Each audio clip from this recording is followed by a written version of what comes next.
Welcome, traveler. As night deepens and the world slows its pace, let this story wrap gently around you.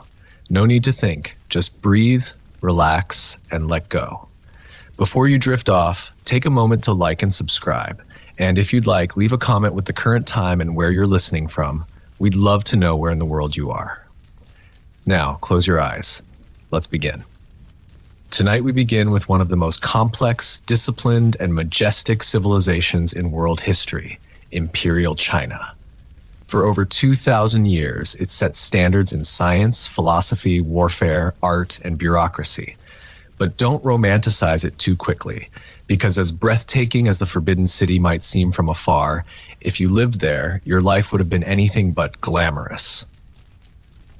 Welcome to Imperial China, where the moment you exit the womb, society politely hands you a roll and then nails it shut.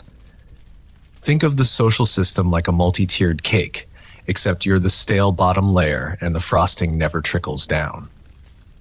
At the very top, the Emperor, also known as the Son of Heaven, which is a lovely title until you realize heaven doesn't take complaints. He rules by the mandate of heaven, meaning as long as the crops grow and rebellions stay quiet, his divine status remains unchallenged. If things go wrong, well, guess heaven changed its mind. Time for a new dynasty. Beneath him sit the scholar officials, men who spent most of their lives memorizing Confucian texts, quoting philosophy no one asked for, and developing hunched backs from a lifetime of bamboo scrolls and social superiority. They passed the imperial exams, which were essentially the SATs if failing meant dying poor forever. Next are the farmers. Yes, the muddy, sun-scorched, underfed backbone of society. Confucian doctrine actually respected them. They fed the empire, after all. Unfortunately, respect doesn't come with dental care or lunch breaks. Then come artisans, the people who made stuff with their hands. Paper, porcelain, fans, frustration. Usefully. Respected, not so much. But hey, at least they weren't merchants. Merchants. Richer than everyone. Trusted by no one. According to Confucian values, making a profit off other people's labor was morally slippery. So you could be dripping in silk and silver, but still be treated like a tax-evading raccoon in a brocade robe. Then we reach the societal basement. Soldiers, servants, butchers, actors, and criminals. Basically anyone you wouldn't want to sit next to at a formal banquet. Oh, and monks. Somewhere in a gray area between holy man and why are you bald and barefoot in public? And finally, women, not even on the pyramid. They were more like the gravel surrounding it. Born to obey their fathers, handed off to obey their husbands, and expected to produce sons who could someday obey more men. So if you were born in Imperial China and hoped to follow your dreams, society had one answer. That's adorable. Now get back to work.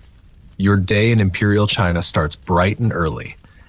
Not because you're a morning person, but because the rooster is screaming and the village bell is clanging like it's trying to summon the afterlife.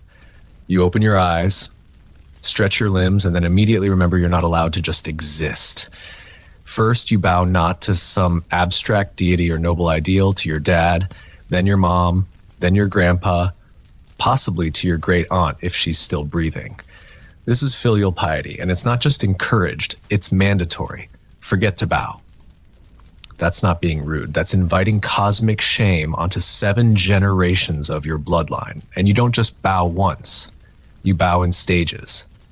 You bow when you wake up. You bow before eating. You bow when someone older than you coughs in your direction.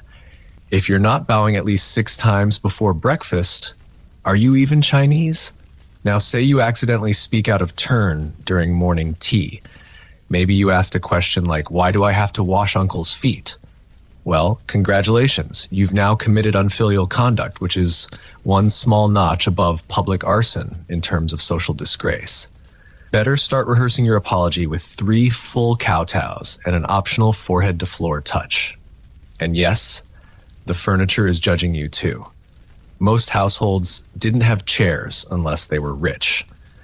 So you're kneeling on woven mats trying not to collapse while your elders launch into 45-minute monologues about respect, discipline, and how the world went downhill ever since the last dynasty. Let's not forget the Confucian hierarchy chart, the spiritual PowerPoint slide that dictates who gets to talk, sit, or breathe first. Age beats youth. Men outrank women. Fathers outrank everyone. Even among siblings, older ones can talk over you. If you're the youngest, just nod, smile, and hope you're not blamed for something someone else did. There is no good morning in Imperial China.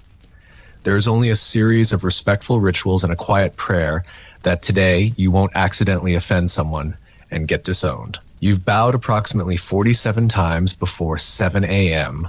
Congratulations, you've survived the opening ceremony of the day. Now, it's time for breakfast, the most important meal of the day, to remind you that life is suffering. So what's on the menu? Let's see. A steaming bowl of rice gruel, also known as congee, which is a generous way of saying hot, wet, nothing. It's made by boiling rice in water until the rice gives up and becomes soup. If you're lucky, it has a little salt. If you're really lucky, a stray sliver of pickled vegetable floats by like a rare koi. If your family is on the poorer end of the spectrum, and let's face it, you are, that bowl of congee is about as exciting as your social prospects. You eat it quietly, respectfully, and under the silent judgment of at least one grandparent who remembers when even gruel was a luxury. Meat, don't even ask. That's for festivals, weddings, and imperial officials who haven't visited a rice paddy since the Han Dynasty. Eggs are possible, but they're usually preserved in salt or ash until they resemble fossilized sadness. If someone brings out pork belly, you immediately check for visiting relatives or divine intervention. Tea is served, of course, not for relaxation, but because plain water is suspect. Tea, at least, has been boiled, and thus statistically less likely to kill you. You sip it slowly, even though your stomach is still wondering when the meal actually started. Meanwhile, you eat in silence. Meals are not for chatter. You don't discuss dreams, goals, or how you cried last night thinking about the imperial exam. You eat facing the ancestral shrine, silently thankful for your ancestors, even if they left you a thatched roof, chronic anemia, and impossible family expectations. The bowls are rough ceramic. The spoons are made of wood. There is no napkin. You wipe your mouth with your sleeve if it's clean enough, and get ready to start working off the meal you barely consumed. And as you rise, your father nods once. Eat quickly. Heaven favors the diligent, which roughly translates to get back to work. We've got dynasties to maintain. You've finished your bowl of existential porridge, and now it's time to get dressed. Not to impress, but to not get fined, flogged, or mistaken for a social class above your station.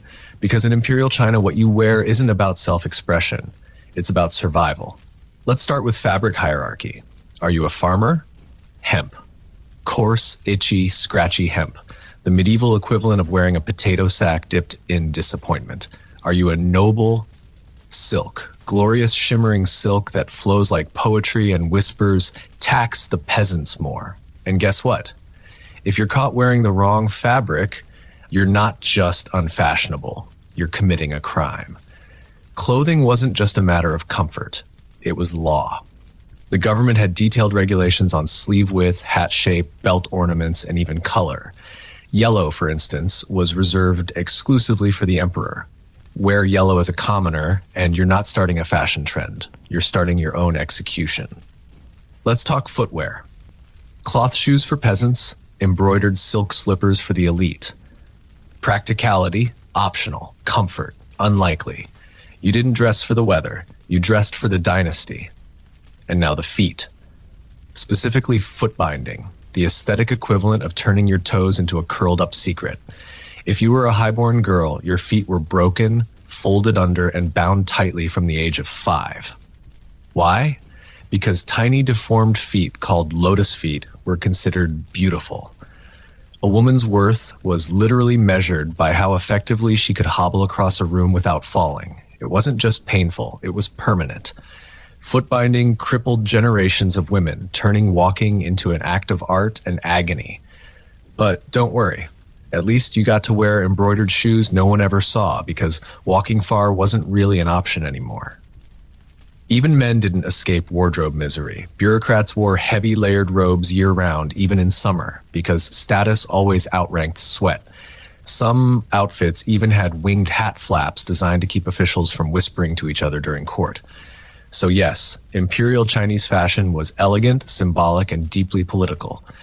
But it also chafed, pinched, overheated, or outright shattered your bones. Beauty is pain, they say. But here, pain was mandatory and beauty was a government-approved dress code. You're now properly dressed in your socially acceptable potato fiber tunic. Great. Time to head out and earn your daily calories, assuming the land, weather, and taxes allow it. Let's be honest, in Imperial China, work wasn't a calling. It was a never-ending endurance test designed by Confucius and enforced by people who've never touched a shovel in their lives. If you're a farmer, and statistically you'll spend your entire life bent over a rice paddy. Not in a poetic, cinematic way. No, this is literal backbreaking labor. You wake up before the sun, plant seedlings knee-deep in muck, swat away mosquitoes the size of small birds, and pray the landlord doesn't increase your grain tax again this year. Rain, you work. Drought, you work harder. Locusts work and scream at the sky simultaneously. The tools are basic. A wooden plow if you're lucky, your bare hands if you're not. Your ox is your best friend and your retirement plan. Lose him and it's just you versus 10 acres of disappointment. Now let's say you're a woman. Your workload has a sequel. You'll help in the fields and cook, clean, spin thread, weave fabric, raise children, and somehow still be blamed when dinner is late or your husband sneezes wrong. Rest. That's something noble ladies do while debating poetry. Artisans don't have it much better. You spend hours making pottery, paper, or tools by hand, then sell them for barely enough to buy stale tofu. And merchants, technically richer but socially shamed. You could buy half the village and still be treated like a walking moral failure. Then there's corvée labor, government-mandated service. One day, the emperor may need a new road, canal, or tomb. Guess who's helping build it for free with a smile and no shoes? You refuse, and you're branded a criminal, or worse, a rebel. And at the end of it all, you trudge home covered in dirt to a bowl of thin porridge and the quiet satisfaction of not dying. Today in Imperial China, work doesn't set you free. It just keeps you too tired to rebel. Ah, the Imperial exam system, the grand gateway to upward mobility, or as it's more accurately known, the eternal written torture chamber of China. If you were a man born with a sliver of ambition and a family slightly wealthier than dirt, your life path was clear. Pass the civil service exam, succeed, and you'd become an official, respected, powerful, with silk robes and actual chairs to sit on. Fail back to the rice fields, peasant. Simple. Not even close.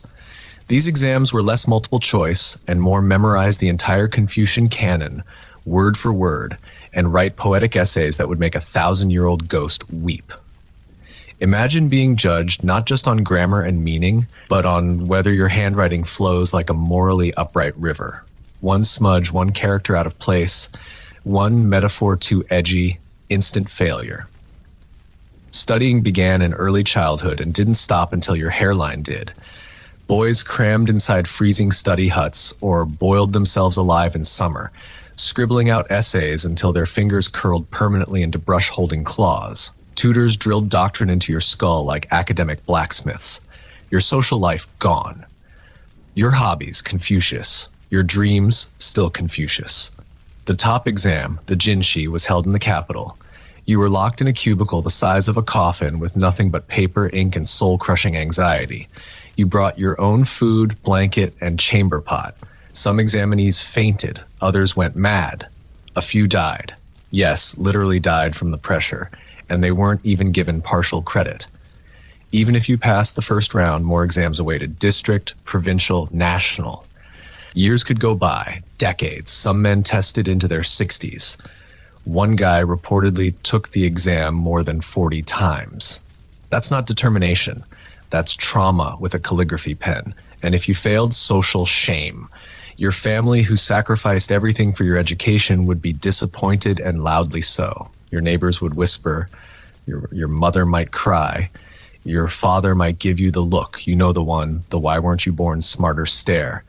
So yes, the exam could lift you to greatness or break your mind, your body, and your lineage, all for the chance to be overworked, underpaid, and micromanaged by palace uncles. Worth it? That's up to Confucius. Feeling dirty yet? Don't worry, you will, because in Imperial China, personal hygiene wasn't so much a lifestyle as it was a seasonal suggestion. Let's start with the basics. Bathing. It happens sometimes. Maybe once every few weeks if you were lucky and not freezing to death. In summer, sure. A dip in the river. In winter, you might go a month without a proper wash. And no, there was no lavender-scented soap. Soap, when used, was made from animal fat and ashes, a gritty blend that felt like exfoliating with misery. Public bathhouses did exist, especially in larger cities, but privacy wasn't really a thing. You'd be scrubbing your armpits next to an elderly merchant and a shrieking toddler while a monk recited hygiene proverbs in the corner. Refreshing toothpaste. Try salt, charcoal, or powdered bones. Toothbrushes were made from animal hair tied to bamboo, effective only if your goal was to mildly disturb your plaque into relocating. Dental hygiene wasn't great, which is probably why most older adults smiled like haunted jack-o'-lanterns. And then there were the parasites. Lice, fleas, bedbugs. These were less pests and more roommates. It didn't matter how rich you were. If you had hair, you had company. Comb shops flourished because everyone needed a lice comb. And if you didn't, you scratched your scalp like you were trying to summon lightning. Clothing wasn't helping. You wore the same outfit for weeks. Washing clothes required hauling water, boiling it, scrubbing by hand, and praying your shirt didn't disintegrate into fibers. Underwear existed, but wasn't a daily requirement, especially for peasants who often wore none at all. Risky business. And don't forget the toilets, or actually do for your own sake. A toilet was typically a hole in the ground, occasionally surrounded by wooden boards if you were fancy. Public latrines, functional in the same way a haunted well is functional, smelly, crowded, and always one step away from biological disaster. Imperial China had silk, philosophy, poetry, and palaces. But if you wanted a long, hot private shower, you were about 1,500 years too early. So you've survived the lice, the breakfast disappointment, and the soul-crushing exam prep. But before you even think about complaining to your neighbor, remember in Imperial China, the law is always watching. And unlike modern surveillance, this one comes with bamboo sticks and very creative punishments. Let's begin with the legal code. Imperial dynasties, particularly during the Tang and Qing periods, were known for having exhaustively detailed laws. There were laws about taxes, hairstyles, hat shapes, how to grieve properly, and how long you were allowed to mourn your in-laws. Accidentally wear the wrong color on the wrong festival day. Technically criminal. And yes, they kept receipts. Official bamboo strip records inked and filed by overworked scribes who probably hated their job. Punishment wasn't subtle.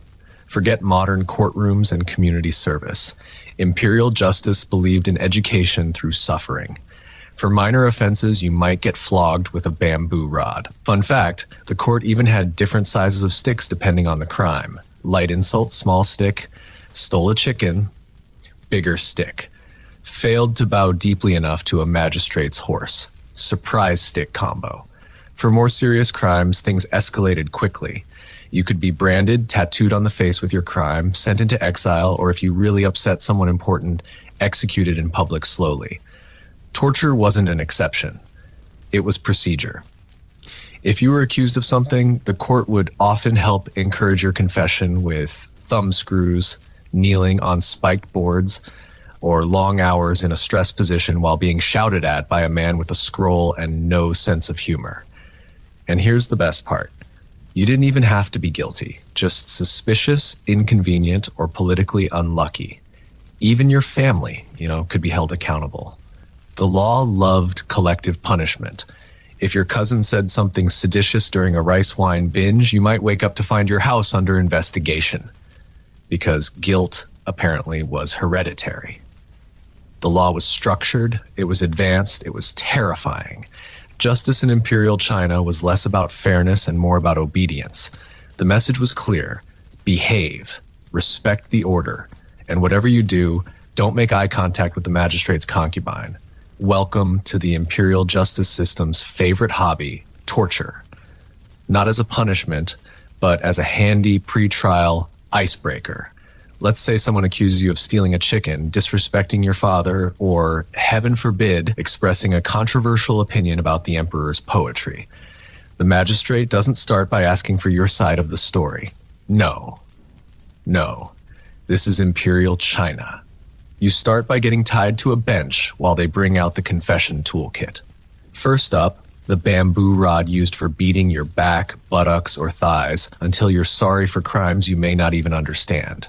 It wasn't random violence. They kept official punishment logs, counting every stroke with bureaucratic precision. 30 lashes for theft, 45 for lying, 1 bonus lash for squirming. Still denying guilt? Time to upgrade. Kneeling on spiked boards was a classic. You kneel on rough wood embedded with stones or glass until your legs give out, or your will does. It's a little like yoga if yoga were invented by angry civil servants. Then there's the finger crusher. 2 slabs of wood tightened with rope around your fingers. Fun fact, it was called the small tiger bench, which sounds adorable until your bones snap like kindling. It's hard to write a confession with broken fingers, but they didn't really care about penmanship. And yes, this was standard procedure. Torture wasn't seen as morally questionable. It was simply the most efficient way to get the truth, or at least a version of it that matched the official narrative. If you still wouldn't confess, they'd just escalate. Some punishments involved being stretched, whipped, or left tied up in the summer sun while officials took a lunch break. And don't bother screaming. The neighbors are used to it. Now imagine you're innocent. Congratulations. You still get tortured because a clean confession was needed for proper record keeping. Better to admit to something than risk being labeled uncooperative. Imperial logic at its finest.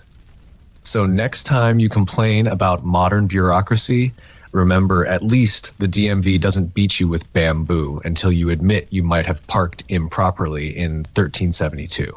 You may think you're alone, but in Imperial China, someone is always watching. And no, it's not just your judgmental grandmother. The surveillance state wasn't digital. It was human, carefully trained, state-approved, and tearingly thorough. It began at the village level, where every town had a local baojiang or village elder who wasn't just there to hand out rice. He was also your friendly neighborhood informant. Your neighbors, also spies. Your extended family, absolutely spies. Your servant who claims to be illiterate and deaf, definitely a spy. People were incentivized to report suspicious behavior, and suspicious could mean anything from hoarding too much grain to coughing during a tribute speech. Even staying too quiet could raise eyebrows. What are you hiding, citizen? In the cities, you had a sophisticated network of yamen runners, scribes, and magistrate assistants, whose job was to investigate crimes, deliver messages, and casually observe everything you did. Every dynasty had its own version of this machine, but the goal remained the same: keep the peace by peeking through every available crack. Especially fond of surveillance were the eunuchs in the imperial palace, those castrated courtiers who couldn't father children but absolutely could start coups. Many controlled their own secret police forces, operated spy rings, and whispered in the ears of emperors. Some eunuchs wielded more power than ministers simply by knowing who said what to whom and when. And don't even try complaining about the system. Criticizing the emperor, even indirectly, like saying, "The sun looks a little tired today," could be interpreted as slander. Poets learned to master the art of subtlety. Everyone else just mastered the art of shutting up. What's worse, the government often published lists of executed criminals as a warning, complete with names and crimes. It was like an ancient Facebook feed, but with more beheadings. So if you had a rebellious thought, you kept it to yourself. If you had a rebellious cousin, you turned him in. And if someone smiled too wide while asking about your political opinions, that was your cue to fake a cough and run. because in Imperial China, the walls had ears, and so did the trees, the neighbors, and probably your rice bowl. In Imperial China, marriage was not about falling in love under the cherry blossoms. It was about duty, negotiation, and dowries so heavy they could break your ox cart's axle. Love was for poems, not people. Let's start with the basics. Marriages were always arranged. Parents decided your fate while you were still learning how to hold chopsticks. If your family had status, they'd hire a matchmaker, a professional snoop who compared horoscopes, family records, and whether your future spouse's ancestors had ever done anything embarrassing 5 dynasties ago. If everything aligned, congratulations. You're engaged to someone you've probably never met. Physical attraction, personality, shared interests, irrelevant. Compatibility was measured in birth charts and tax records. For women, marriage wasn't an exciting new chapter. It was a polite kidnapping with ceremonial robes. You left your family forever, changed your surname, and moved into your husband's home, where you were now expected to serve not only him, but his parents, his grandparents, and whatever cranky uncle happened to be living in the guest room. The dowry system meant your family had to send money, goods, or land with you. The more, the better. Think of it as ancient China's version of thanks for taking her off our hands. In return, the groom's family might give betrothal gifts, but don't get too excited. Sometimes that meant silks and jewelry. Other times, a slightly nicer chicken. Once married, your job was clear. Produce male heirs, obey your in-laws, and never ever talk back. A wife was expected to be modest, silent, and hardworking, the holy trinity of confused womanhood. If you were too loud, too opinionated, or, heaven forbid, barren, you might get replaced legally with a concubine. Speaking of which, yes, concubinage was a thing. Men could take multiple concubines, especially if they were rich. Women, one man, one shot at survival. Divorce, rare, social suicide. The only acceptable grounds were 7 outs, including jealousy, disease, or excessive gossip. So if your tea drinking habits annoyed your husband enough, he could legally dump you. Nice. In short, marriage in Imperial China was less happily ever after and more try not to get exiled for serving cold noodles. So, you're thinking of rebelling. Maybe you're tired of backbreaking labor, endless bowing, or that smug magistrate who taxed your rice and your dignity in the same afternoon. Bold move. Unfortunately, in Imperial China, rebellion didn't make you a hero. It made you a very short-lived headline. Let's start with the fantasy. You gather a ragtag band of peasants, burn your landlord's tax ledgers, and proclaim a glorious new era of justice. The problem, the Imperial army arrives 3 days later with horses, crossbows, and no sense of humor. You see, the emperors weren't just bureaucrats in gold hats. They were obsessed with stability. Confucian ideology taught that rebellion meant disorder, and disorder meant the universe was out of whack. That made you not just a criminal, but a cosmic threat. And the punishment for cosmic threats? Dramatic. You'd be captured, paraded, tortured, and often executed in a way specifically designed to discourage creative thinking. Public beheadings were popular, so was quartering. One emperor preferred slow slicing, a charming method where you were cut repeatedly until your paperwork and your torso were complete. And it didn't stop with you.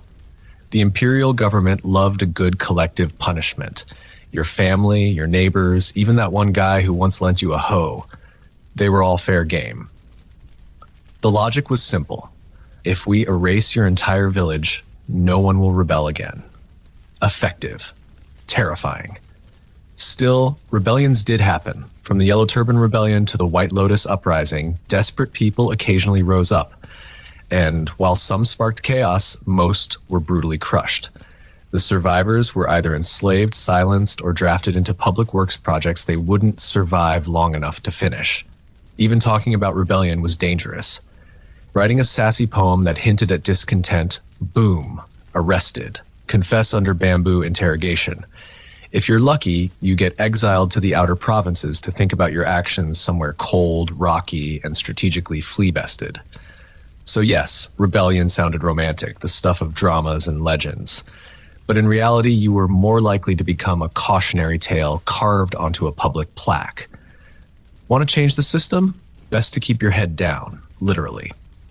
So maybe you thought, if I can't make it as a peasant, maybe I'll rise through the ranks, ace the exams, and live a comfortable life as a government official. Adorable. Welcome to court life in Imperial China, where, yes, the tea is hot, the robes are silk, and the palace floors are polished to a divine shine, but so are the knives hiding behind everyone's backs. Let's begin with the Forbidden City, the Emperor's heavily guarded wonderland. Inside, everyone is smiling and plotting. Eunuchs, ministers, concubines, scholar officials, all locked in a constant game of polite treachery. The only thing more cutthroat than court life was actual throat cutting, which also happened a lot. If you were an official, your every move was watched, not just by spies, but by rivals waiting for you to mess up, file a report with the wrong character. Treason. Mispronounce the emperor's name during a reading. Treason. Hesitate before kneeling. Treason adjacent at the very least. And let's talk about eunuchs, castrated palace servants who wielded disproportionate power. Many started humbly, rose swiftly, and became gatekeepers to the emperor's inner world. Upset a eunuch? You might find your promotion mysteriously delayed or your name added to a secret accidental disappearance list. Meanwhile, the imperial harem wasn't a romantic fantasy. It was a high-stakes political battlefield. Concubines vied for favor, we sabotaged rivals, and hoped to birth a prince, preferably one who didn't get poisoned before age 5. The empress might technically be in charge, but good luck controlling 30 jealous women with nothing to do but scheme creatively. Even poetry was risky. Compose the wrong metaphor about wilting flowers or a crumbling wall, and someone might decide you're criticizing the emperor. There were officials executed for writing poems about the weather because the emperor took the hint. And when the emperor died, now the real fun began. Succession disputes, secret wills, mysterious deaths, unfortunate illnesses. Half the court usually didn't survive the transition, so no, court life wasn't safer. It was just death in a silk wrapper. Your robe might be red, but so was the floor beneath it. You've made it this far, bowed, bled, memorized 400 Confucian sayings, and dodged at least 3 types of death. But here's the grand truth about life in Imperial China. You were a statistic, a head count, a line item on a dusty tax ledger. To the empire, you were not a person with hopes and dreams. You were a grain of rice, small, anonymous, easily crushed, and ideally harvested for labor or revenue. The state didn't care if you had ambition, talent, or inner beauty. It cared if your family paid its taxes on time and produced able-bodied sons to draft into the next border defense project. From the emperor's viewpoint, you were one speck among hundreds of millions and not even a glamorous speck. You weren't the golden imperial seal or a sacred relic. You were a moving part in a rice-producing, silk-spinning, canal-digging machine built to sustain dynastic continuity. Your birth was recorded not for celebration, but for future tax extraction. Your death was noted mostly so your family wouldn't keep trying to claim your rations. And in between, your life's purpose was to not cause problems. Stay in line, fulfill your role, and try not to starve during a drought. Individualism. Cute idea. It didn't exist. You didn't follow your passion. You followed your father, your master, or your assigned bureaucratic rank. The idea of being unique, of standing out, was as threatening to the state as a crop blight or a Mongol invasion. Harmony was everything. Even your emotions were expected to be in line with your social status. Feeling sad as a peasant? Acceptable. Feeling inspired? Sit down. The census didn't ask what your favorite poem was. It asked if your roof leaked and whether you owned a pig. Even your body belonged to the system. Drafted for public works, you might be sent to build a canal you'd never benefit from, or guard a wall you'd never see finished. Die along the way? No problem. There were always more grains where you came from. In Imperial China, you mattered, but only as long as you could be counted, taxed, or buried quietly. So, here we are, 15 chapters deep, and if you've been paying attention, one thing is clear. Imperial China was magnificent and magnificently merciless. Yes, this civilization gave the world some of its most profound inventions. Gunpowder, paper, the compass, printing, bureaucracy that actually worked mostly. The Great Wall snaked across mountains. The Forbidden City stood like a jewel of imperial will, and poetry flowed like the Yellow River, beautiful, endless, and often fatal if interpreted incorrectly. The legacy unmatched.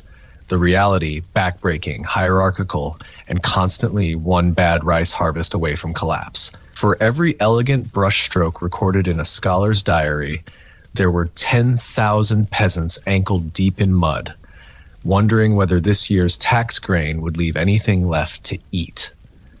For every emperor buried beneath a mountain of jade and gold, there were hundreds of laborers buried beneath the same mountain because they were inconvenient witnesses. The brilliance of Imperial China didn't come cheap. It was paid for in childhoods, lost to exam study, backs spent from fieldwork, and lives cut short by law, famine, or conscription. The system worked brilliantly for the top few. For everyone else, it worked them until they collapsed. And the worst part, most of them accepted it, not because they loved oppression, but because the system had convinced them it was the natural order of things, that heaven had appointed their emperor, that filial piety, obedience, and silence were virtues, that suffering quietly was a form of virtue. That legacy, the duality of splendor and suffering, is what still echoes today. When people look back at Imperial China, they often see the calligraphy, the architecture, the philosophical quotes carved into stone. They don't always see the concubine poisoned in the harem, the starving mother selling her comb for rice, or the scholar who failed the exam for the 7th time and simply disappeared. So no, you wouldn't last a day in Imperial China. Not because you're soft, but because that world wasn't built for survival. It was built for endurance, tradition, and control. And yet through it all, the empire endured. The people endured, but only a few of their stories were ever told. In the spring of 1846, the Great Westward Migration was in full swing. The Oregon Trail pulsed with life. Oxen trudging, wagon wheels creaking, and families dreaming of new beginnings. Among these travelers was a group of roughly 30 people led by brothers George and Jacob Donner and businessman James F. Reed. They weren't fortune seekers or adventurers. They were farmers, craftsmen, mothers, and children chasing the promise of California's fertile valleys. Their timing seemed perfect. The snows wouldn't fall for months, and the well-worn path west had carried thousands before them. But the Donner Party, later numbering 87 people, made one critical error that would set them on a path toward tragedy. They chose to take a shortcut. This so-called shortcut was the Hastings Cutoff, an untested route promoted by Lansford Hastings, an opportunist who had never even traveled it himself with a wagon.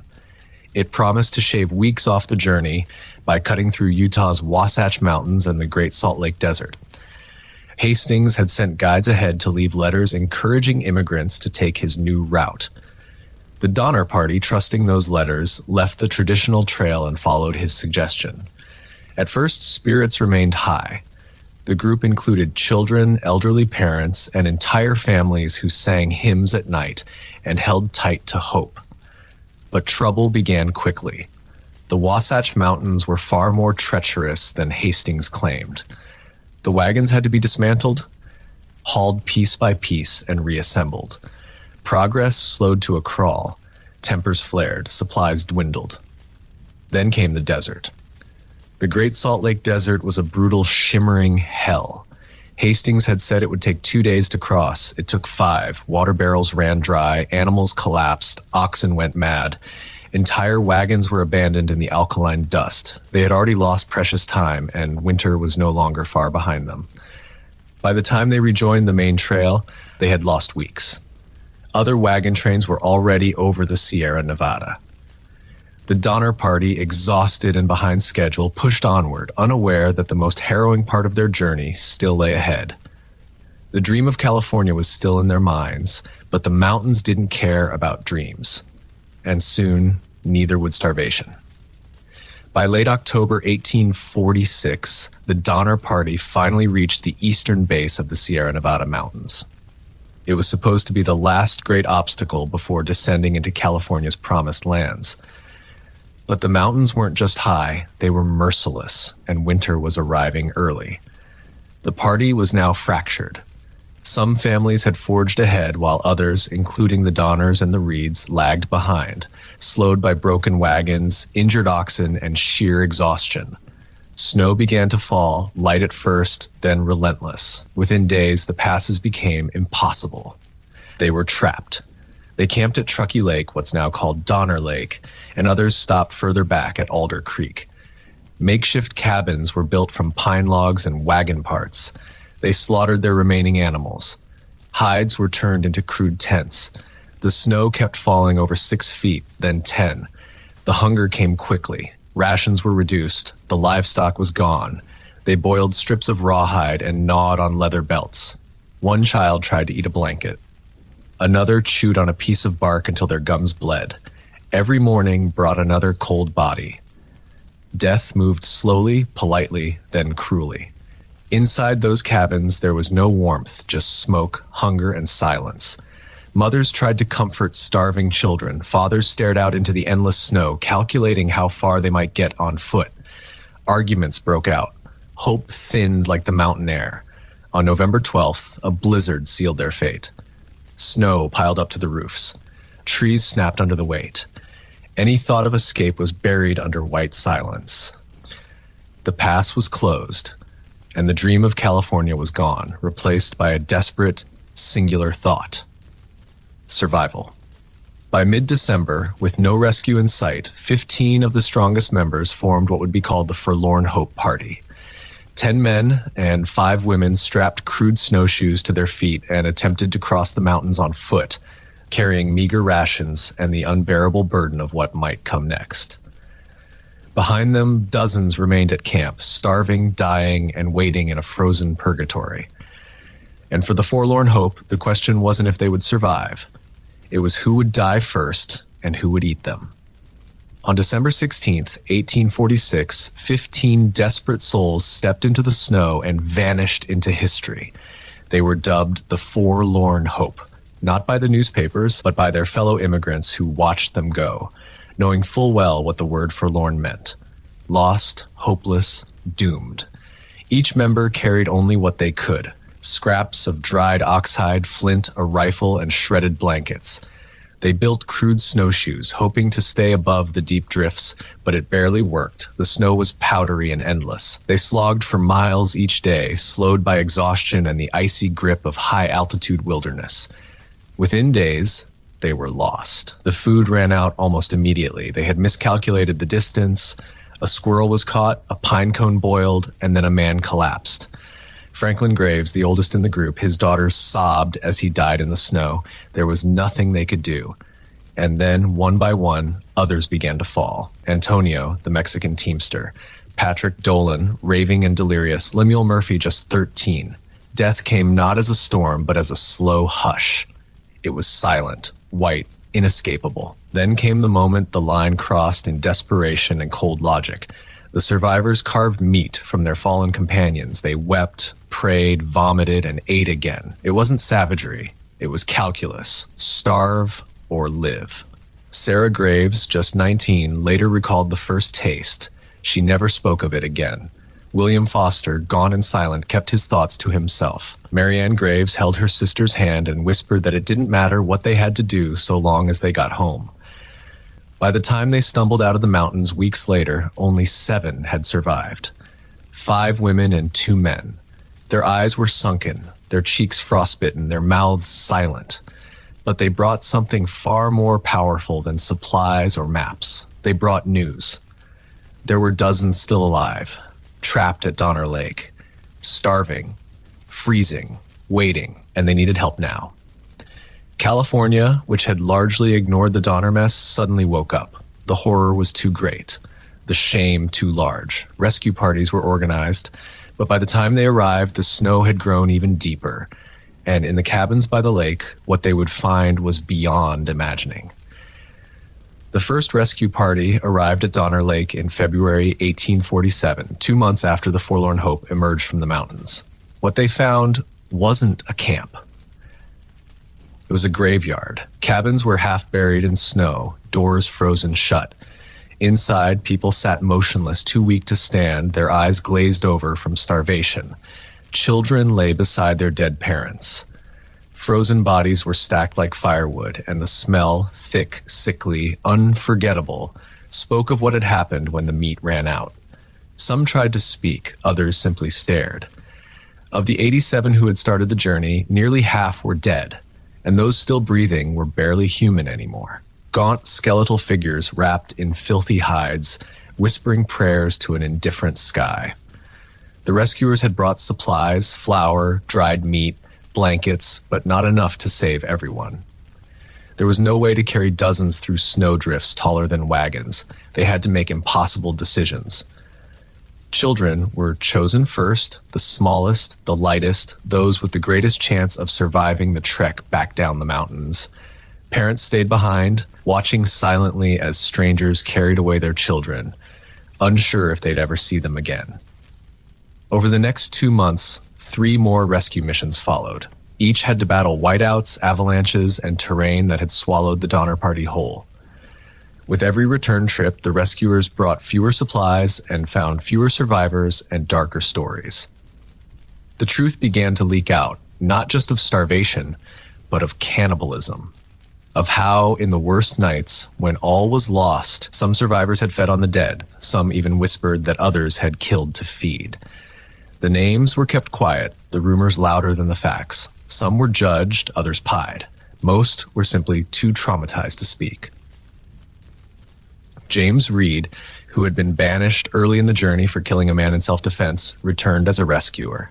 Against all odds, he found his wife and children still alive. George Donner, however, lay dying at Alder Creek, his arm gangrenous. His wife, Tamsin, refused to leave him. She stayed behind when the others left and never made it out. When the final survivors reached California in April 1847, the ordeal was over. But the scars, emotional, cultural, and historical, were just beginning to form. News of the Donner Party's ordeal spread east like wildfire, twisting with each retelling, growing darker, more grotesque. Newspapers couldn't get enough of it. America, gripped by manifest destiny fever, was suddenly staring at its shadow. The story was too irresistible. Pioneers chasing paradise turned cannibals in the snow. Some headlines called it the cannibal horror of the Sierra. Others accused survivors of murder. It wasn't just scandal. It was a national reckoning. The westward expansion had always been sold as glorious, godly, and inevitable. But now it was stained with the image of starving settlers roasting human flesh over pine wood fires. Journalists fixated on every ghastly detail. Who ate whom, who died only, and who took too long to die. Sarah Graves, one of the survivors, was hounded for interviews. So was Mary Murphy, who lost almost her entire family. Survivors were caught between fame and shame, praised for surviving yet judged for how they did it. James Reed, once a disgraced exile, returned to San Jose a changed man, haunted but vindicated.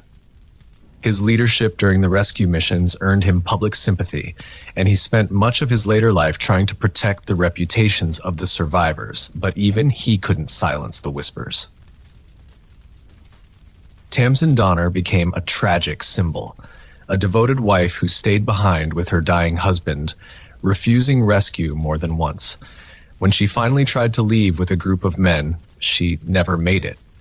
Her fate was murky. Some said she died of cold. Others suggested she had been killed and eaten by the very men she trusted. The government, for its part, said little. California was on the brink of becoming U.S. territory, and the last thing officials wanted was to tarnish the dream of westward expansion. The incident was brushed aside as an unfortunate tragedy, an anomaly, no inquiry, no formal investigation.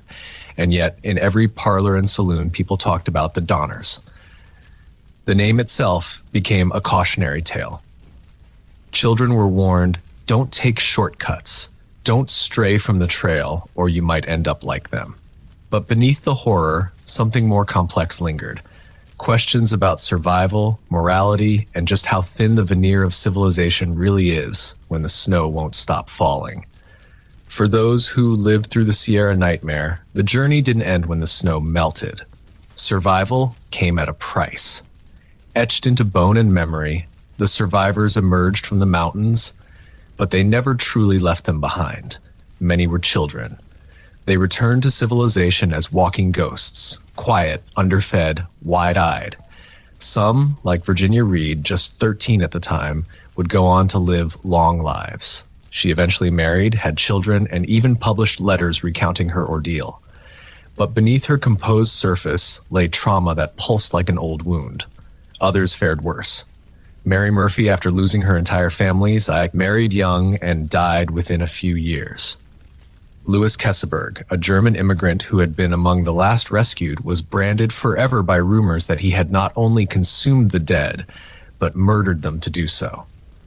He sued a newspaper for libel and won $1 in damages. It didn't matter. The stain never left him. Some survivors tried to disappear. They changed their names, moved far from California, or refused to speak about what happened.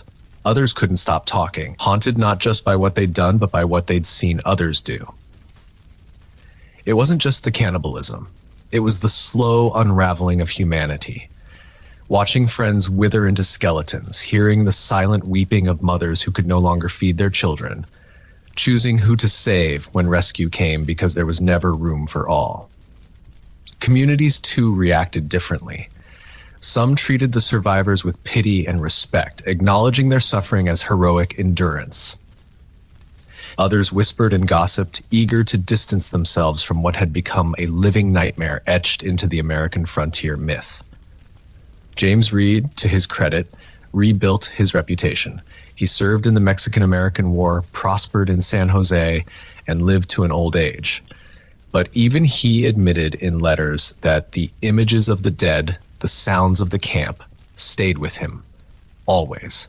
No one who survived the Donner Party returned unchanged. Whether they were 8 or 80, they had stared into the void of desperation and made choices most people pray they'll never face. And in that silence between hunger and horror, they left behind a truth few wanted to admit. Survival is not always clean. It is not always noble. Sometimes it simply means living with what you had to become. The Sierra Nevada never forgot the Donners. The lake where many of them waited out the blizzards where they died, starved, and fed is now known as Donner Lake, a postcard of natural beauty with a name that hums with unease. Over time, the landscape became part of the legend. Tourists came to see the site where the cabins once stood, to walk the snowy trails where the forlorn hope had trudged, to gaze at the mountains that had refused to let the pioneers pass. Locals told stories. Some whispered that the place was cursed, that the trees still remembered, that the winds carried voices. In 1918, a granite monument was erected near the lake. On top stands a solemn pioneer family, father, mother, and child facing westward, ever hopeful. The pedestal beneath them is 22 feet tall, marking the height of the snow that winter.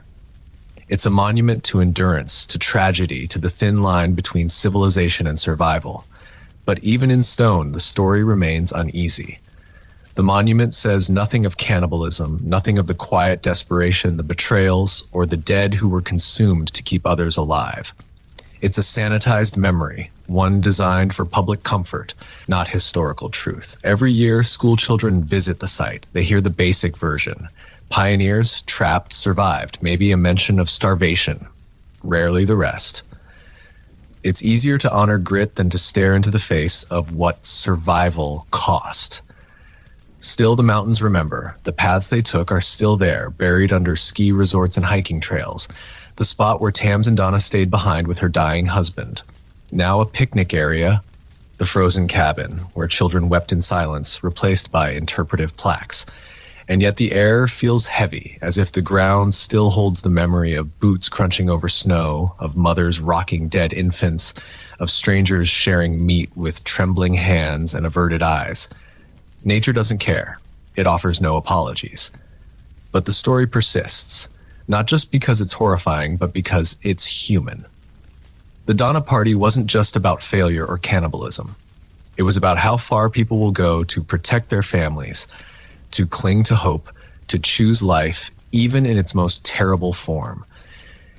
And in the silence of the mountains, that choice still echoes.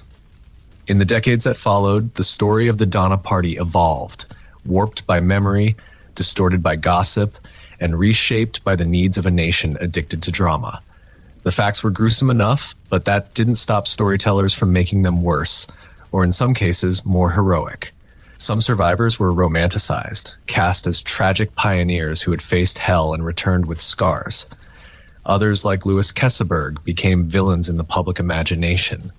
He was accused of hoarding food, of murdering Tams and Donna, of enjoying what he had to do to survive. None of these accusations were proven. But truth in the age of printing presses and dime novels was never the priority.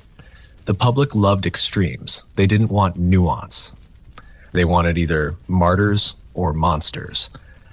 This made life after survival difficult. Every interview, every newspaper sketch, every fictional retelling reopened wounds. Some survivors tried to set the record straight. Virginia Reed years later published her own account. She begged future pioneers to avoid shortcuts and listen to those with experience. Others stayed silent, worn down by the weight of their memories and the world's fascination with them. By the late 19th century, the Donner Party had become folklore. Campfire stories told in hushed tones, a cautionary tale taught to school children, a metaphor for poor planning, for hubris, for what happens when people trust the wrong advice. The Hastings CFF became infamous, a synonym for fatal shortcuts. And over time, the true horror of the story, the cannibalism, was used to mask the deeper tragedy, that the entire ordeal could have been prevented, that bad leadership, arrogant promises, and systemic inexperience killed more people than Snow ever did. Yet there's something uniquely American in how the tale persisted. It's not just a story of failure, it's a story of obsession, with movement, with reinvention. With the fantasy of taming nature and destiny, the Donner Party was a mirror reflecting not just desperation, but the myth of westward perfection cracking under its own weight. The truth is there were no heroes, no villains, just humans making impossible choices. And while the snow melted and time marched forward, the question never truly faded. What would you have done today? The Donner Party stands as more than a footnote in American history. It's a symbol distorted, debated, and deeply uncomfortable. Unlike other tales of pioneering grit, this one refuses to sit neatly in the gallery of noble westward expansion. It's a story that still bites. We remember the cannibalism, yes, but that was only the final act. The real legacy lies in everything that led to it. The illusion of shortcuts, the fatal power of poor leadership, the faith placed in maps drawn by dreamers instead of realists. The Donner Party exposed the fragility of the American dream when tested against the harsh indifference of nature. And yet, in that collapse, we also find something else: endurance. The survivors didn't just make it down from the mountains. They rebuilt, married, had children. Some stayed in California. Others moved away to escape the whispers. A few even became quietly prosperous. Their lives weren't defined by what they had done to survive, but by the choice to keep living after it. But the cost of that survival is eternal. The site at Donna Lake still stands preserved and somber. Visitors walk through pine trees and melting snow, reading plaques about hunger and courage. Tour guides speak in quiet tones. Historians argue over the details. Writers still can't leave the story alone because the Donner Party asks questions that history usually avoids. What happens when every option left is the one you swore you'd never choose? What happens when the dream of paradise turns into a snowy tomb? And if survival is all that's left, does it still matter how you achieve it? There are no satisfying answers, just echoes and bones buried beneath the snow. In the end, the Donner Party reminds us that human strength is not measured in glory, but in resolve. Not in conquest, but in the brutal, terrible choice to keep breathing, even when every comfort, law, and illusion of civilization has been stripped away. So we remember them not just for what they did, but for what they endured. Not as legends or cautionary tales, but as people, terrified, determined, flawed, and human. And in the Sierra winds, their story still whispers through the trees, forever frozen in time, forever unfinished. Wuja was not born into royalty. She was born into something far more dangerous. Ambition wrapped in silk. The year was 624 CE, and the Tang dynasty was still young, glowing with promise and poetry. Her father was a timber merchant, wealthy enough to provide his daughters with rare privileges, tutors, books, and the radical idea that a girl's mind could be just as sharp as any boy's sword. From an early age, Wuja was different. While her peers learned embroidery and how to pour tea with humility, Wu studied politics, history, and literature. She was fascinated by strategy and stories of imperial rule. She didn't just read about powerful men. She imagined herself among them. By the time she turned 14, her beauty, wit, and education caught the attention of Emperor Taizong himself. She was summoned to the imperial palace and became one of the emperor's many concubines. At first glance, it might have seemed like a dead end. After all, she was ranked fairly low, a mere talented lady among dozens, but Wu had no intention of fading into the background. Even in a palace overflowing with silks and whispers, she stood out. She memorized the emperor's routines, his likes, his moods. She learned the art of silence, of knowing when to speak and when to vanish behind a curtain. But most importantly, she watched. She watched how power was wielded, and more importantly, how it was lost. And when Emperor Taizong fell ill, Wu Jiao didn't panic. She planned. Upon his death, she should have been sent to a Buddhist convent, her life effectively over. But fate, or more accurately, Wu's cunning, had other plans. She had already caught the eye of the emperor's son, Li Ji, the future Emperor Gaozong, and he hadn't forgotten her. What followed was the first in a long string of quiet revolutions. Wu wasn't just a concubine anymore. She was a student of power, and soon she'd be its master. The girl, once hidden behind a palace screen, would become the woman who ruled from the dragon throne. But her rise had only just begun, and the empire was not ready for what was coming. When Emperor Taizong died in 649 CE, palace protocol dictated Wu Jia's next step with chilling clarity. She was to be sent to a convent and live out her days shaved-headed and silent. Most former concubines accepted this fate with quiet resignation. Wu Jiao, however, was not most. Before Taizong's death, she had already begun a subtle and dangerous entanglement with his son, Li Ji, the new Emperor Gaozong. Whether it was genuine affection or ruthless calculation, their bond survived the transition of power. And so barely a year after entering the convent, Wu Jiao returned, not as a cast-off widow, but as the emperor's secret consort. The Empress Wang, Gaozong's wife, had ironically orchestrated Wu's return. Hoping to distract the emperor from another rival concubine, she invited Wu Jiao back into the palace. She might as well have handed her the keys to the empire. Wu Jiao played her new role with chilling grace. She bore the emperor's sons, an advantage no rival could match. But she didn't just give him heirs, she gave him ideas. It wasn't long before she became his closest advisor, whispering thoughts that slowly rewrote the gears of state policy and court etiquette.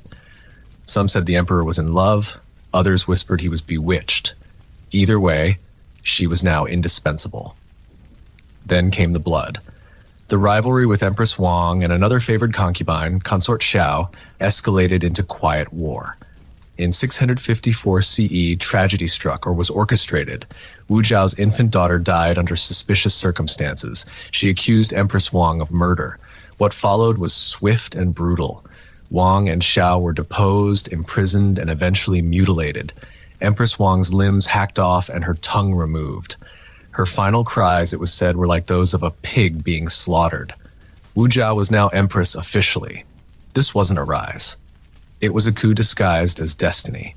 Wu Jiao had moved from concubine to empress, not with armies, but with alliances, assassinations, and the steady erosion of her enemy's influence. She didn't just survive palace life, she bent it to her will. But she wasn't finished. Not even close. She had tasted power. Now she wanted the throne itself, not beside the emperor, but above it. And for the first time in China's long and patriarchal history, that unthinkable dream would start to become reality. By the late 6660s, Empress Wu was no longer merely a consort who whispered advice from behind the screen. She had become the empire's silent puppeteer. Emperor Gaozong's health began to fail, his vision deteriorating, his strength waning. In his weakness, Wu Zhao found opportunity. She stepped forward as his proxy, issuing edicts in his name, presiding over court meetings, even reviewing memorials meant for the emperor's eyes only. Ministers knew the truth, but dared not say it. China was now ruled by a woman. At first, Wu Zhao ruled cautiously. She supported Buddhism over the traditional Confucian order, using its doctrines to justify her presence in politics. After all, if the Buddha had once appeared as a woman, why couldn't a woman guide the empire? It was spiritual logic with political teeth. She restructured the bureaucracy, promoting officials based on merit rather than family name. This was revolutionary in a court dominated by aristocratic bloodlines. To her supporters, she was a reformer. To her enemies, she was a social arsonist, setting fire to centuries of tradition. Still, Wu played the long game. She never rushed the throne. Instead, she waited, removing rivals, gathering allies, and mastering the language of statecraft. She planted informants like seeds throughout the bureaucracy. She used the imperial secret police like pruning shears. Any official who opposed her found themselves demoted, exiled, or executed, all while she remained outwardly dutiful to the emperor. In 683, Gaozong died. The natural order should have restored male rule. Their son, Zhongzong, ascended the throne. But when he showed signs of independence, daring to appoint his in-laws to important positions, Wu Zhao struck. She demoted him and installed another son, Ruizong, one easier to control. Behind the throne, she ruled absolutely as Empress Dowager and Regent. It was the perfect disguise for authority, a mother protecting the empire in her son's name. But soon, even the fiction of male rule began to chafe. Why hide anymore? The ministers grumbled. The court scribes whispered. China has never had a female emperor, they warned. It would be unnatural. Wu Zhao listened. Then she quietly began to prepare a new name, a new dynasty, and a new chapter in history where the emperor wore a crown of phoenixes, not dragons. She wasn't content to rule from the shadows. She was ready to claim the light. In 690 CE, Wu Zhao finally cast aside the veil. No more proxies, no more sons sitting on the throne with her hand behind their backs. She declared the end of the Tang dynasty and announced the birth of a new regime, the Zhou dynasty, named after a golden age of ancient Chinese history, carefully chosen to evoke legitimacy and virtue. She was no longer Empress Dowager Wu. She was Huangdi Wu Zhao, China's first and only female emperor. The court was stunned. Some scholars recoiled in outrage, citing Confucian texts that spoke of women as obedient, modest, and confined to the inner chambers. But Wu Zhao had already rewritten the rules. She surrounded herself with loyal officials, promoted commoners who owed their rise to her, and crushed dissent before it had time to take root. To reinforce her mandate, she leaned heavily on Buddhism. Temples were built across the empire, proclaiming her as the reincarnation of Maitreya, the future Buddha. One monk even discovered a scripture declaring that a woman would one day rule the world and bring universal peace. Conveniently, that woman was sitting on the throne. She had portraits painted of herself, seated on the throne with calm authority, and inscriptions carved in stone that praised her as divine monarch. In a patriarchal society, it was nothing short of heresy. And yet, it worked. Wu Zhao governed with a mixture of steel and silk. She strengthened the civil service exam system, ensuring that bureaucrats were chosen by ability, not birthright. She implemented agricultural reforms, lowered burdens on farmers, and increased state revenue. Under her reign, the empire remained largely stable and prosperous. But her power came with a price. She relied on a secret police network that sniffed out dissent like incense smoke in a temple. Court intrigues intensified. Critics disappeared. Rumors of executions, forced suicides, and torture chambers circulated like dark incense behind palace walls. Even so, she ruled with an iron grace. She wore the dragon robe. She gave imperial audiences. She issued decrees under her own name. For 15 years, Wu was not just the most powerful woman in China. She was the most powerful person. She had climbed every rung of a ladder she was never meant to touch. And now she stood alone at the top. Ruling China as its only female emperor brought prestige, but it also made Wu the focal point of every grudge, fear, and wounded ego in the empire.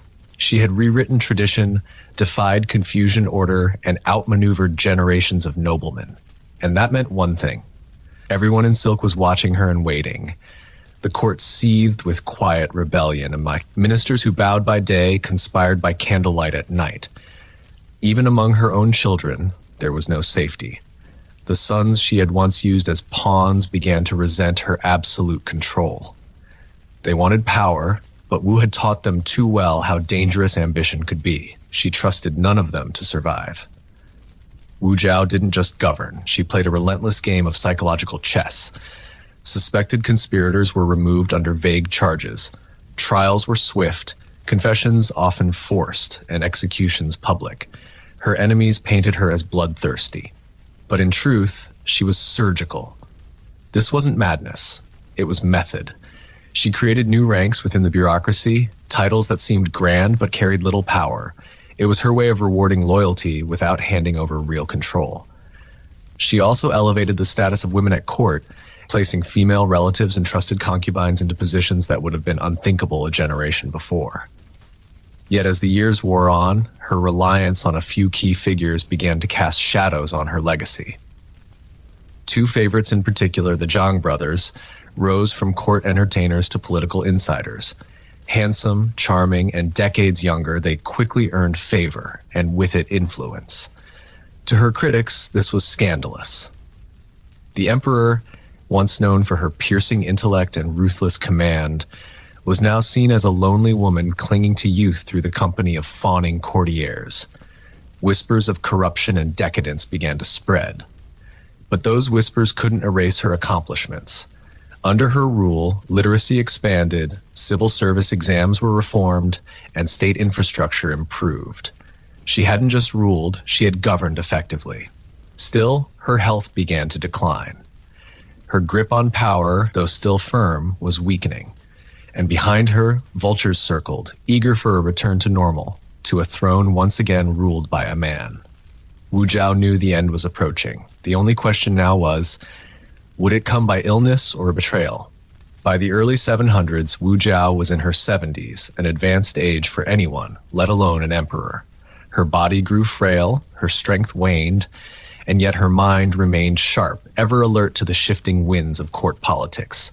She still ruled, but now from a reclining couch behind golden screens hidden from view, and those closest to her began circling like wolves, sensing weakness. Her reliance on the Zhang brothers, Zhang Yi and Zhang Changzong, became a source of ridicule and resentment. Once charming favorites, they were now viewed as corrupt sycophants who manipulated imperial decisions for their own gain. Ministers who had long tolerated their presence began to plot. In 705 CE, the palace finally snapped. A group of senior officials and generals launched a swift coup. It wasn't bloody. It didn't need to be. The empress was surrounded, her allies captured, and the Zhang brothers were summarily executed, their heads displayed to the court as a signal. The phoenix's wings had been clipped. Faced with overwhelming pressure and deteriorating health, Wu Jiao had no choice but to abdicate. She was forced to step down and restore her son Zhongzong to the throne, the same son she had previously removed for daring to think independently. She retreated into retirement, her once vast court reduced to a small entourage. And yet, even in abdication, she retained her title as emperor and continued to exert some influence behind closed doors. China may have changed the name on its throne, but the echo of Wu Jiao's reign still lingered in every policy, every law, every shaken official, afraid of another woman with ideas. She died later that same year. No grand tomb inscription, no flowery epitaph. Her name was quietly removed from official histories. The Tang dynasty erased her as thoroughly as they could, as if her reign had been a bad dream they preferred not to discuss. But history, like Wu Jiao herself, is difficult to silence. For decades afterward, poets and scholars argued about her. Was she a user or a visionary, a tyrant or a reformer, a murderer or a savior of the state? What is certain is this: she broke every rule the empire tried to write for her, and for 15 years she didn't just defy history, she became it. After her death in 705 CE, the Tang moved swiftly to erase Wu Jiao's unprecedented reign. Official histories were rewritten. Her reforms were attributed to her male successors. Her name carved into records and temples was scratched out, replaced with safer, more familiar male names. Yet, despite the state's efforts, Wu Jiao refused to vanish. The people remembered her. Scholars couldn't ignore her. Foreign emissaries continued to speak of the female emperor who once ruled the greatest empire on earth. And in a strange twist of fate, it was the very scholars and historians tasked with minimizing her legacy who ensured its survival. You can erase a name, but not a reign that shaped a generation. Her accomplishments were undeniable. She had elevated Buddhism to new prominence, yet making it a central pillar of imperial legitimacy. She had restructured the civil service, making exams more meritocratic and reducing aristocratic nepotism. She had defended the empire's borders, launched successful military campaigns, and kept internal rebellion largely in check, an achievement most male rulers could only hope for. And for women, Wu Jiao's reign was a brief, radiant constellation in a dark sky of subjugation. She appointed women to key positions, funded female education, and offered unprecedented access to the levers of power. Her rule became a mythic precedent, proof that a woman could not only survive the palace, but dominate it. Still, her legacy is tangled. Later, Confucian historians painted her as a monster in makeup, a femme fatale who seduced her way to power and bathed her court in blood. Stories of her cruelty were exaggerated, her lovers multiplied, her ruthlessness elevated to near demonic proportions. It was easier to villainize her than to admit she had outperformed many of her male predecessors. But modern historians have begun to balance the scales. Today, Wu Jiao is recognized not just as a powerful woman, but as one of the most effective rulers in Chinese history, male or female. Her reign, complex and contradictory, remains a masterclass in statecraft, political survival, and ideological manipulation. She ruled in a time that said she should be silent. She conquered a system built to crush her, and in the ashes of her erasure, her name still burns. Quiet, powerful, and unforgettable. To understand Wu Jiao's reign is to understand the China she shaped, not just through edicts and executions, but through culture, ideology, and identity. Her rule wasn't just a political anomaly. It was a civilizational pivot point. For one, she redefined what it meant to be imperial. Traditional emperors surrounded themselves with Confucian scholars and war generals. Wu Jiao, in contrast, built her court around Buddhist monks, scholars from humble backgrounds, and fiercely loyal officials who owed their careers to her vision of meritocracy. This fundamentally altered the power structure of the Tang dynasty. Under Wu Jiao, the civil service exams became more inclusive and rigorous. This empowered scholars from poorer, non-noble families, a dramatic shift away from the aristocratic monopolies that had dominated since the Han dynasty. In doing so, she laid the groundwork for a more dynamic, educated bureaucracy that would endure long after her death. Culturally, she sparked a golden age of Buddhist art and architecture. Temples, pagodas, and colossal statues were erected in her name and image. At Longmen Grotto, a massive statue of Vairocana Buddha bears unmistakable features resembling Wu herself, regal, calm, and all-seeing. These were not just religious offerings, they were political monuments. Each structure whispered the same radical message. A woman could embody cosmic order. She also changed the language of rulership. Wu Jiao introduced dozens of new Chinese characters into official use, some to express abstract virtues, others designed specifically to glorify her rule. Most of these characters vanished after her reign, but the audacity of crafting a new script to describe a new regime speaks volumes about her vision. Perhaps most revolutionary was her manipulation of gender roles. By portraying herself as both mother and sovereign, she fused the intimate and the imperial. She didn't challenge masculinity directly. She absorbed it into her persona. She was at once the nurturing protector and the ruthless enforcer, the dragon and the phoenix, the emperor and the empress. Her empire was not perfect. Dissent was punished harshly. Trust was a rare currency, but it functioned, evolved, and expanded under her. And that, despite centuries of resistance to her legacy, cannot be denied. Wu Zhao didn't just rule the Tang dynasty, she remodeled it. Wu Zhao died over 1,300 years ago, and yet the echo of her reign still ripples through China's cultural memory. A haunting melody of brilliance, brutality, and bold defiance. While her name was once scraped from stone and banished from official annals, time has a way of unearthing what history tries to bury. In the centuries that followed, she became a paradox. In popular folklore, she was portrayed as everything from a cruel seductress to a divine ruler. Opera troupes dramatized her life, sometimes portraying her as a tragic heroine, sometimes as a ruthless tyrant. She was demonized, sanctified, misunderstood, and yet never forgotten. No woman in Chinese history has ever matched her climb or her crown. Others held power as dowagers or regents, but none ever declared themselves emperor. None dared to remake dynasties, rewrite language, or stand alone atop the world's most powerful throne. And the legacy of that fact, that she broke the unbreakable rule, continues to inspire debate. To some, she remains a cautionary tale, the danger of ambition unbound, of femininity and armor.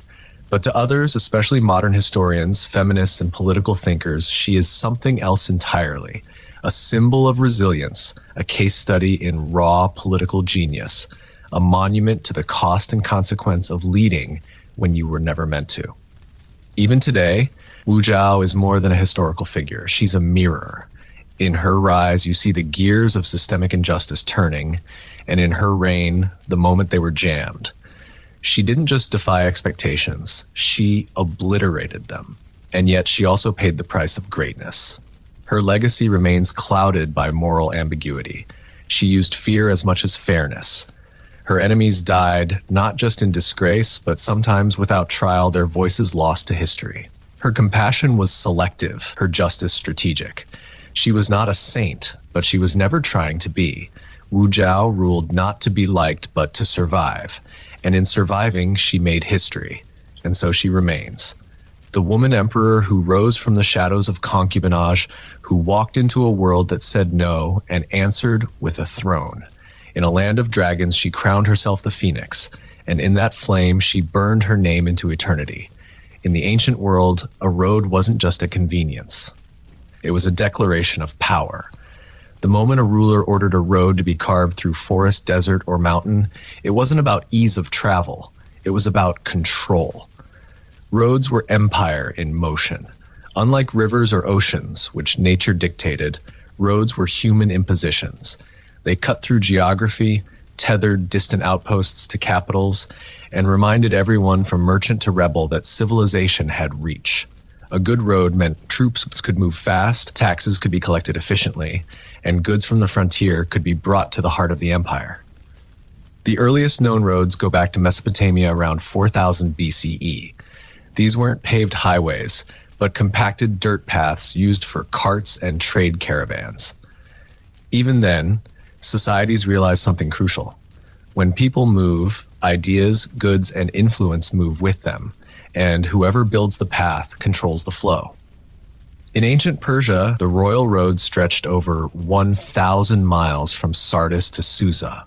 It had way stations, rest areas, and royal couriers who could gallop across the empire in record time. Herodotus claimed a message could travel its full length in just 7 days. That speed wasn't just impressive, it was intimidating. It meant that the king's voice could reach every corner of the empire in days, not weeks. But it was the Romans who perfected the road as an imperial instrument. They built over 50,000 miles of stone-paved roads across Europe, North Africa, and the Middle East. Straight, durable, and astonishingly well-engineered, these roads were designed not for beauty, but for efficiency. Marching legions, grain shipments, imperial messengers, each depended on that stone beneath their feet. Roman roads often started with military purposes in mind, but their civilian impact was just as transformative. Farmers could get their goods to markets, travelers could cross regions in safety, cities became linked not just by politics, but by stone and sweat. In every civilization that mattered, the road was never just about transportation. It was about transformation. Because to build a road was to reshape the land, and with it reshape the power that ruled it.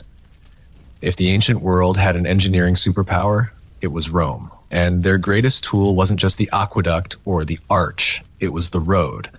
Roman roads weren't just pathways, they were the bones of an empire. The phrase, "all roads lead to Rome," wasn't metaphorical, it was logistical. The Romans built over 50,000 miles of roads, stone-laid, expertly drained, and arrow-straight. They connected Britain to Egypt, the Rhine to the Danube, and every strategic military outpost in between. These roads made the empire feel smaller, faster, and more manageable. Roman engineers followed a formula. First, they chose a route, not necessarily the easiest, but often the straightest. Then came surveying using tools like the groma for right angles and distance. Once the path was set, they began excavation. A Roman road was built in layers like a cake of conquest. The bottom layer, statumen, was made of large stones. Above that came rudis, a mix of crushed stone and lime. Next was nucleus, a layer of compacted sand or gravel. Finally, the sum dorsum, a paved top of interlocking stone slabs, often crowned in the center for water runoff. The result was a road that could withstand centuries of weather, hooves, and sandals. Some are still in use today, but engineering was only half the story. Roman roads came with infrastructure, mile markers, rest stops, and way stations called mansiones, where officials and messengers could rest and resupply. The cursus publicus, Rome's courier system, used these roads to move messages across the empire at astonishing speed, nearly 50 miles a day in some cases, and the roads moved more than mail. They moved legions, a rebellion in Gaul, a skirmish in Judea. Roman troops could march hundreds of miles faster than any enemy expected. Roads became an extension of Rome's military muscle, silent, solid, and always advancing. But with soldiers came settlers, and with settlers came cities. Roads encouraged trade, migration, and the spread of Roman law, language, and architecture. They were arteries pumping culture as well as conquest. For Rome, a road wasn't a luxury. It was a necessity, a symbol, a message carved in stone that said, Rome is here. And wherever Rome built, the world changed beneath their feet. While Rome built roads in stone, the Inca Empire built them in the sky. Stretching over 25,000 miles, the Capac Ñan, the great Inca road system, was a marvel of Andean engineering. It tied together one of the most challenging landscapes on Earth, connecting deserts, jungles, and mountains that soared past 13,000 feet. And the Inca did it all without the wheel, without draft animals beyond the llama, and without metal tools in the European sense. This wasn't just a road system. It was the spine of an empire. At the heart of it all was Cusco, the Inca capital, radiating out like spokes on a sunhe. The roads linked provincial centers, military outposts, agricultural hubs, and sacred sites. The most famous stretch is the Inca Trail, which winds its way to Machu Picchu. But that was just one thread in a vast imperial web. The roads varied in size and construction. In the lowlands, they were wide and paved with stone. In the high mountains, they were narrow paths cut into cliffs, sometimes no more than a foot wide. Where rivers ran, the Incas built rope suspension bridges using woven grass strong enough to support travelers and caravans of llamas. These bridges had to be remade yearly, a community ritual that still survives in parts of Peru today. There were no wheeled carts. All transport was by foot or by llama. But the Incas had something even more efficient: chasqui relay runners. These messengers sprinted between tambos or rest stations built every few miles. Messages, food, and even fresh fish from the coast could reach the emperor in Cusco within days. This system allowed the empire to function with astonishing speed, despite having no written script. But the roads were also spiritual. Many followed seques, sacred lines that radiated from Cusco to shrines and mountains. Travel wasn't just practical, it was symbolic. Each step reinforced imperial order and religious harmony. The Chapakyan wasn't a Roman-style conquest machine. It was a tether, a way to hold a vertical empire together. From snow-capped peaks to coastal deserts, the roads made unity possible. And though much of it is gone today, some stretches still endure. Stones fitted without mortar, still carrying footsteps after 500 years. The Incas didn't just conquer the Andes, they stitched it together, one path at a time. Centuries before Rome, and far from the Andean peaks, another empire stitched together its vast territory with stone and strategy, the Achaemenid Persian Empire. And at its heart ran the Royal Road, a 1,500-mile engineering triumph stretching from Sardis in Lydia, modern-day Turkey, to Susa, one of the Persian capitals.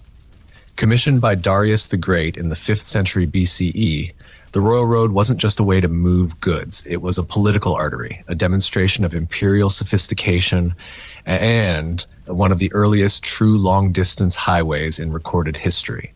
The Persians didn't invent roads, but they standardized them, militarized them, and made them the foundation of bureaucracy.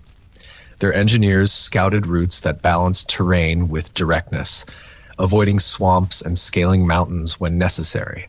The result was a surprisingly smooth and fast connection across a continent-spanning empire. Herodotus wrote that royal messengers could cross the entire royal road in 7 days, a journey that would have taken a regular traveler about 90 days. How? The system of relay stations. Every 15 to 18 miles, there were posting stations with fresh horses and supplies. Couriers would switch horses and continue riding at top speed, a system that prefigured the Pony Express by over 2,000 years. But these roads weren't only for messengers. Merchants, military units, diplomats, and tax collectors used them constantly. The Royal Road helped knit together a multi-ethnic empire that included Greeks, Medes, Egyptians, Babylonians, and more. It made possible something extraordinary in the ancient world: central oversight of distant provinces. Road guards ensured safety, and caravansaries provided shelter and provisions. The entire system relied on maintenance and order, two things the Persian bureaucracy excelled at. Road crews were deployed to fix damage, and tolls were sometimes collected at river crossings or mountain passes. The Persians also pioneered road markers and milestones, tools for measuring distance and ensuring consistency across regions. These practices would echo later in Rome and Byzantium. The Royal Road didn't survive the fall of Persia intact, but its influence lingered. Alexander the Great used it to invade the empire. The Romans later expanded upon the concept. Even today, modern highways follow parts of its ancient route. It proved one powerful idea. An empire isn't ruled by sword alone. It's ruled by the speed of a message and the strength of the road it travels. While the Romans were laying stone in Europe and the Incas were carving trails through the Andes, another empire was quietly building a road network that would shape the world in a different way. Han Dynasty China. Their roads didn't just connect cities. They stitched together a civilization and fueled the rise of one of the most legendary trade systems in human history, the Silk Road. Under the Han Dynasty, especially during the reign of Emperor Wu, 141 to 87 BCE, roads became a tool for expansion and control. The government poured resources into constructing and maintaining long-distance routes that extended from the imperial capital of Chang'an into Central Asia. These roads weren't just for merchants, they were vital military and administrative arteries. Unlike Roman roads, Han roads weren't uniformly stone-paved. Many were hard-packed dirt or gravel, occasionally reinforced with planks in muddy regions or stone slabs in high-altitude areas. But what they lacked in uniform engineering, they made up for in scale and organization. The postal relay system known as the Yichuan was remarkably advanced. Stations were placed at regular intervals, complete with fresh horses and accommodations for government messengers. This allowed imperial decrees and tax records to travel across thousands of miles with surprising speed. These roads supported not just governance but diplomacy and trade. Envoys like Zhang Khan, who journeyed westward into Central Asia, opened up contact with cultures as far as Persia and India. Silk, jade, paper, and spices flowed outward. In return, China received horses, glassware, and new agricultural ideas. Security was essential. The Han invested heavily in maintaining military garrisons along the routes, especially near the Gansu Corridor, a narrow, windswept strip of land that acted as a gateway between China and the West. Watchtowers, beacon mounds, and walled settlements dotted the road, creating a lattice of imperial presence. Culturally, the road system enabled the spread of Confucianism, Buddhism, and administrative practices across diverse regions. Travelers, monks, soldiers, and merchants moved ideas along with goods, shaping a unified identity that would last long beyond the Han. Han roads weren't built to impress, they were built to endure. And while many vanished beneath later cities or were reclaimed by dust and desert, their legacy remained. Because through these roads, China didn't just defend its borders, it opened a door to the world. The ancient Greeks are rarely celebrated for their roads. They didn't build grand highways like the Romans or stretch vast networks like the Persians. But what they did build, though more modest in scale, reveals how roads could shape not only commerce and war, but culture, religion, and identity. Greece's rugged mountainous terrain made road building difficult and expensive. So instead of imperial highways, the Greeks developed a patchwork of stone-paved local routes, often connecting city-states rather than unifying a vast empire. These roads followed natural terrain and were typically narrow, just wide enough for pack animals or chariots. Yet, despite their simplicity, they played a crucial role in the Greek world. One of the most famous routes was the Sacred Way from Athens to Eleusis, used during the Eleusinian Mysteries, religious festivals dedicated to Demeter and Persephone. Each year, thousands of initiates walk this road in a grand procession, chanting hymns and carrying offerings.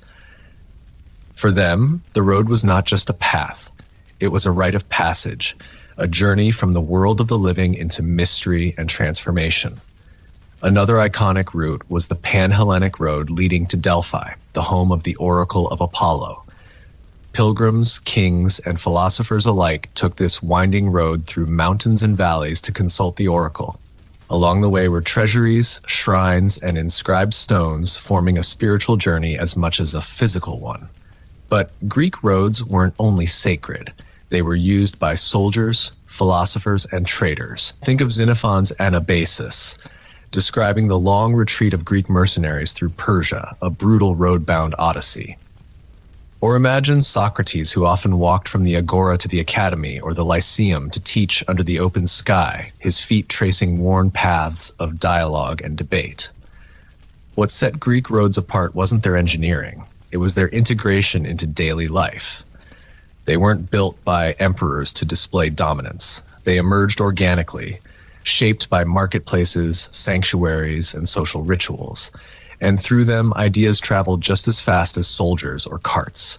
Philosophy, theater, democracy, even Olympic athletes, they all moved on dusty, narrow roads that wound through olive groves and city gates. Simple as they were, Greek roads carried the weight of a civilization that changed the world, not by force, but by thought. In ancient India, roads weren't just channels of commerce. They were arteries of spiritual life, imperial governance, and cultural exchange. From the Mauryan Empire in the 3rd century BCE to later Gupta rule, Indian civilizations developed a remarkably organized road network that connected fertile river valleys, coastal ports, trade towns, and holy cities. The most transformative period for ancient Indian roads came under Emperor Ashoka, the Buddhist monarch who ruled most of the subcontinent around 268 to 232 BCE.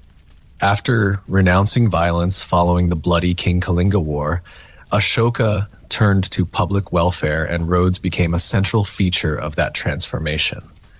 Ashoka ordered the construction and expansion of roads across his empire. These weren't just dirt paths, they were deliberately engineered routes, often lined with trees for shade, wells for water, and rest houses for travelers. He placed inscribed stone pillars along the roads not to mark distances, but to declare edicts urging compassion, truthfulness, and religious tolerance. It was governance by visibility. The most famous of these roads ran from Pataliputra, modern-day Patna, to the northwest frontier, connecting the Ganges Plain to present-day Pakistan and Afghanistan. This stretch later became part of the northern trade route that would evolve into the Silk Road, linking India to China, Persia, and the Greco-Roman world. Indian roads carried more than goods. They carried faiths and philosophies. Buddhist monks walked these roads to spread their teachings. Hindu pilgrims used them to journey between sacred rivers and temples. Even giant sages took to these routes in quiet contemplation. The roads became bridges between ideas. Trade flourished. From the eastern coast, goods like spices, textiles, ivory, and gems traveled inland and outward, reaching Roman ports and Central Asian markets. Roads linked urban centers like Taxila, Ujjain, and Varanasi, each a hub of commerce and scholarship. Though many Indian roads were not paved like Roman ones, they were maintained seasonally, especially before monsoon rains. Engineers used gravel, wood planks, and packed earth, often elevated slightly to prevent flooding. What made India's ancient road system unique wasn't brute force, it was plurality. Roads served kings, farmers, saints, and scholars alike. They didn't just connect empires, they connected worldviews. And in that blend of purpose, part political, part spiritual, part economic, India paved not just roads, but pathways to influence that would stretch far beyond its borders. Ancient roads weren't just flat paths stretching across the land. They were feats of engineering that overcame rivers, ravines, and rugged terrain. To build effective roads, civilizations had to master the art of bridge building, drainage, and durable construction. The Romans were pioneers in bridge engineering. Their roads often crossed vast rivers using stone arch bridges, structures that could support heavy loads and endure centuries. The Ponte Milvio in Rome and the Alcantara Bridge in Spain are prime examples. The Roman arch used keystones and carefully cut stones, distributing weight perfectly. Their bridges weren't just practical, they were symbols of imperial power, inviting awe and respect. But the Romans weren't alone. The Incas, faced with wild rivers cutting through Andean gorges, built rope suspension bridges crafted from woven grasses and vines. These bridges were lightweight but incredibly strong, rebuilt annually by local communities in rituals still practiced today. Crossing these bridges was not just a physical challenge, but a cultural one, binding communities to the land and to each other. In ancient China, engineers developed beam bridges and pontoon bridges. The famous Xiao Bridge, built during the Sui dynasty, completed in 605 CE, is the world's oldest open spandrel stone segmental arch bridge. It combined aesthetic grace with remarkable engineering, allowing heavy traffic to cross the Jing River for centuries. Drainage was equally critical. Roman roads were crowned in the center to shed rainwater quickly with ditches on either side. In the wet and monsoon-prone lands of India and Southeast Asia, roads were often elevated on causeways or filled with gravel layers to prevent washouts. Some empires even built roads with multiple layers of materials, compacted soil, stones, gravel, and paving slabs to ensure durability. Beyond bridges and drainage, the creation of way stations and mile markers along ancient roads provided travelers with rest, supplies, and orientation, early versions of highway rest stops.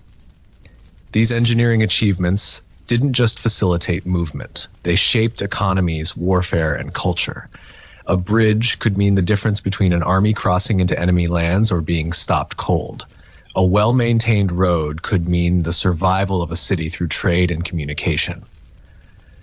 Ultimately, the engineering behind ancient roads was an expression of human ingenuity, a testament to how societies adapted to and reshaped their environments to move people, goods, and ideas across vast landscapes. Throughout history, Ancient roads were more than mere pathways. They were the lifelines that allowed empires to thrive, expand, and endure. Roads connected distant cities and remote villages, enabling trade, communication, and cultural exchange that defined civilizations. Empires understood that without efficient roads, armies could not move quickly, governors could not enforce law, and merchants could not prosper. Roads shaped economic hubs, encouraged urban growth, and even influenced the spread of religions and philosophies. The Silk Road, the Roman Via Appia, the Incan Capacñan all carried more than just goods. They carried ideas and identities.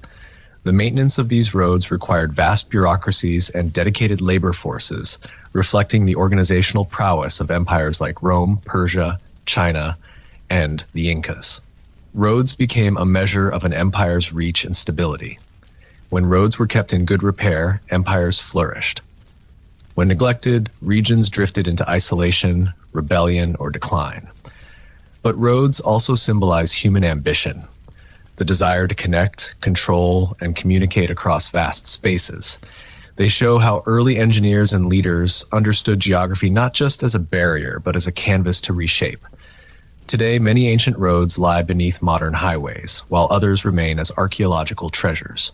They remind us that the infrastructure we often take for granted was once a monumental achievement, paved with sweat, stone, wood, and ingenuity.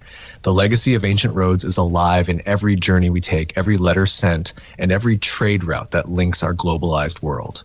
They are the silent architects of empire, culture, and civilization. In essence, the story of ancient roads is the story of humanity itself, ever on the move, building bridges, both literal and metaphorical, across time and space.